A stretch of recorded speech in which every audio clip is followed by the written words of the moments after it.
Today we'll talk about how can you enable this sign or know how you can do that on your Zello app. We're going to figure out this solution or know how you can do that on your Zello app. So you just follow this ways, then it's going to work with you. So all you have to do now, just go here above this sign, just click on it. Then it's going to show for you a list like this here. Then you click here on options, just click on it. Then you come to this list. Then all you have to do, you just click here on notifications, just click on it here.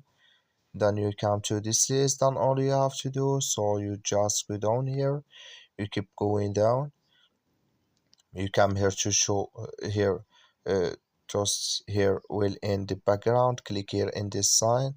Then like you see this color show for us, that's mean it's enabled with us now. That's all you have to do. Thank you for watching. Don't forget to support us by liking.